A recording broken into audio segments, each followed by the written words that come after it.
First of all, let me thank you. I've prepared 2 papers which I believe will be circulated because they'll not be projected. But if you can see, first of all, I want to agree with the Honorable Minister. I've done 2 pictorials. One of them is described as Africa at the dinner table. And if you look at Africa at the dinner table, Africa is on a plate and it is meat. And the diners at the dinner table are France, the United Kingdom, the United States, the European Union, the Chinese, and progressively the Arabs. And my second picture is the African hotspots. It's not visible from there. But if you look at Africa today and you make a clean sweep with your mind, there are different conflicts of different intensity in Somalia, in northern Mauritania, in northern Mali, in Central African Republic, Democratic Republic of Congo, Guinea-Bissau, in the Cameroons, in South Sudan, and one can go on and on. And there is a sense in which Africa has always been alive to the question of interference. I will refer this audience, particularly those who are starting, to take time and read the 32 odd speeches that were made in the month of May 1963 by the then heads of states and government of independent African states, the 32 of them. And there are 2 speeches that I want to isolate for this presentation. One was by David Dacko of Central African Republic. And in thanking Emperor Haile Selassie and Kwame Nkrumah on that day, he said that we must never forget that the colonial power has not left us. We must recognize that he did not go willingly. And if we don't check them, they'll come back again. And what would little Central African Republic do against them? Today, he is right. Today, if we remember the activities of France and how they propped up the regime of Jean Bedel Bokassa, he was right. Today, as the Honorable Minister has indicated, Africa remains the only continent in the world that is referred to in these terms, Anglophone, to mean that we are a sphere of our erstwhile colonizers. About 2 weeks ago, there was a meeting of the Commonwealth in London, England. And a friend of mine who is an Anglophile sent me the photographs very gleefully, saying this is a meeting of 53 equal states. I told him, no. If it was so, why is it that the leadership of the Commonwealth is hereditary rather than rotational?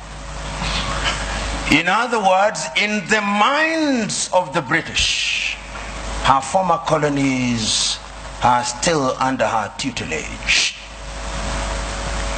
And I want to submit to us that in the minds of what I'll call the conceptual West, they think they have a divine duty to instruct Africans what to do. True. And in the minds of many African leaders, they think that they have a divine duty to accept what they are told. That, in my view, is what the Honorable Minister was talking about, the mindset. And this is something that has been examined. We have seen France and its very pernicious presence in Africa. We know what they did in Burkina Faso against Thomas Sankara. We know what they did in Mali or the Sudan against Modibo Keita or against Sekou Touré in Guinea. Pernicious to the core. The Portuguese, we know what battles had to be fought in that area. And let me put this very bluntly. When the former leader of Portugal, Marcelo Caetano, was asked, why can you not allow the colonies to gain independence? This is what he said in substance. As I have examined world history over the years, the following have emerged: that the Caucasians have been responsible for monumental discoveries in the development of man. So have the Chinese, so have the Arabs. But the Africans have been responsible for nothing. They are only fit as hewers of wood and drawers of water. And I want to submit to you who are present here that in the conceptual West's unguarded moments, that is what they think. And that is how they relate to Africa. So the whole idea that they will interfere is something that they think is their God-given duty. I said there were two speeches in 1963 that I wanted to refer to. I referred to David Dacko. The second one was the speech by Kwame Nkrumah. And Kwame provided the solution. He did not complain about colonialism. He said, we must live here with one army, with one command. We must live here with one currency. We must live here with one currency, one country. I do not know where its capital will be, but I suggest Leopoldville or Bangui. Other leaders may have their thoughts.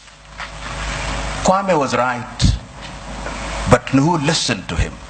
Several years down the line, and I've said it in my paper, there were coup d'etats which were engineered, there were mutinies which were engineered, and other forms of destabilization.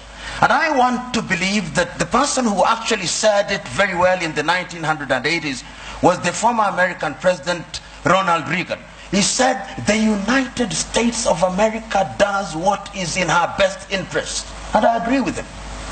Does Africa do what is in her best interest? Do African leaders do what is in the best interest of Africa?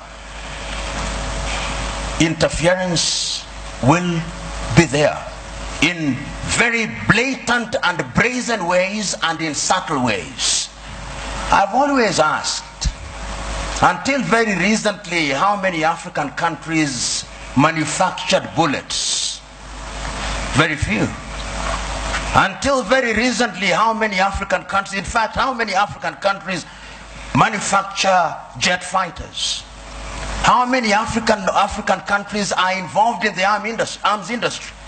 Some of the leading conceptual West countries which pontificate to us about prizes, peace prizes, are the leading manufacturers of landmines. And if you look at their foreign exchange earners, it is the military and security items. So they say with their mouths, what do they not believe in their hearts? In Kiswahili we say, vita vya panzi furaha ya kunguru.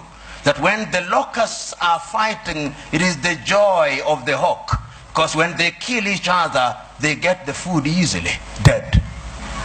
It is in the best interest, I dare submit, without fear of contradiction, that the elite in the conceptual West does not want Africa to stabilize, despite their assertion to the contrary. And you'll see it in every country, because conflict is a major industry. Today, you look at South Sudan and the many peace conferences that are being held, but if you ask who supplies the arms, who provides safe havens, it is the conceptual West. And when I use the term conceptual West, I'm saying that it extends to countries which are geographically not in the West, like Australia or Canada. So I'm submitting in answer to your question, Joe, that interference is there, and it is part, to use this old cliche, of the neo-colonial project. The neo-colonial project requires that Africa must remain within the sphere of influence of these states. Today, if you look at the United Kingdom, which has left Europe, one would have thought that those are their cousins and that they should sit in comfort with them. You will now see their involvement being de-emphasized in Europe and their interest and appetite growing towards the Commonwealth. Because in the Commonwealth, they are the major domos. They'll tell us what to do. In Europe, they have to grapple with the Germans and the French, and they don't like it. That is the unspoken bit of it. The French also are in Europe, but the Germans are too strong, and they don't like it. So they want to hold Côte d'Ivoire, Gabon, and tell them what to do. I do not know how many of you saw the press conference that was attended by President Macron of France and Nana Addo of Ghana. And when Nana Addo spoke as an African should, you could see the body language of the French president. How dare this man speak this way? In other words, I'm saying that interference is the mother's milk of European economies. But to answer your second question, they have their own recruits who Professor Philip Nying'ura will be speaking here. To use the old vocabulary of those days, they have the people you call their compras de bourgeoisie. You must remember. The compras de bourgeoisie are Africans with black faces, but essentially they are doing the bidding of these powers. They are the ones you'll find them in different spheres. And they will be present. They are in your cabinet, but they are actually representatives of the foreign intelligence agencies of those countries.